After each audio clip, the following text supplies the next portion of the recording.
Hello friends, welcome back to Aira Coorgism channel. ಇವತ್ತು ಅಕ್ಕಿ ರೊಟ್ಟಿ ಹೇಗೆ ಮಾಡೋದಂತ ತೋರಿಸ್ತಾ ಇದ್ದೀನಿ. ಫಸ್ಟು ರೈಸ್ ತಗೊಳ್ತಾ ಇದ್ದೀನಿ ನಾನು, ಮತ್ತು ಅದಕ್ಕೆ ರುಚಿಗೆ ತಕ್ಕಷ್ಟು ಉಪ್ಪು ಸೇರಿಸ್ಕೊಂಡು ಅಕ್ಕಿ ಹಿಟ್ಟು ಹಾಕ್ಕೊಳ್ತಾ ಇದ್ದೀನಿ. ಇದನ್ನು ಚೆನ್ನಾಗಿ ನಾದ್ಕೊಬೇಕು. ಚಪಾತಿ ಹಿಟ್ಟು ಆಕಾರ ಬರೋವರೆಗೂ ನಾದ್ಕೊಬೇಕು. ಈಗ ಇದನ್ನು ಸಣ್ಣ ಸಣ್ಣ ಉಂಡೆಯಾಗಿ ಮಾಡ್ಕೊಂಡು ಇಟ್ಕೊಳ್ತಾ ಇದ್ದೀನಿ. ನಿಮಗೆ ಚೆನ್ನಾಗಿ ಮಿಕ್ಸ್ ಮಾಡೋಕ್ಕೆ ಬಂದಿಲ್ಲ ಅಂದರೆ ಇದನ್ನು ಮಿಕ್ಸಿಲಿ ಕೂಡ ಹಾಕ್ಬಿಟ್ಟು ಒಂದೆರಡು ರೌಂಡ್ ತೆಗಿಬೋದು.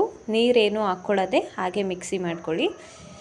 ಈಗ ಇದನ್ನು ಒಂದು ಪ್ಲಾಸ್ಟಿಕ್ ಕವರ್ ಹಾಕ್ಕೊಂಡು ಚೆನ್ನಾಗಿ ತಟ್ಕೊಳ್ತಾ ಇದ್ದೀವಿ.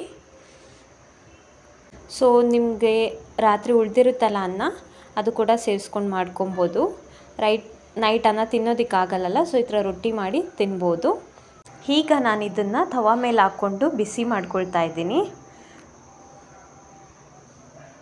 ಸೊ ಬಿಸಿ ಆದ ನಂತರ ಮತ್ತು ಸ್ಟವಲ್ಲಿ ಕೂಡ ಈ ಥರ ಬೆಂಕಿಲಿ ಸ್ವಲ್ಪ ಆ ಕಡೆ ಈ ಕಡೆ ಚೆನ್ನಾಗಿ ಬೇಯಿಸಬೇಕು. ಆವಾಗ ತುಂಬ ಚೆನ್ನಾಗಿ ಬರುತ್ತೆ ರೊಟ್ಟಿ. ನೀವು ಒಂದ್ಸರಿ ಮನೇಲಿ ಟ್ರೈ ಮಾಡಿ ನೋಡಿ, ತುಂಬ ಚೆನ್ನಾಗಾಗತ್ತೆ. Thank you for watching my channel. Please to subscribe and keep supporting.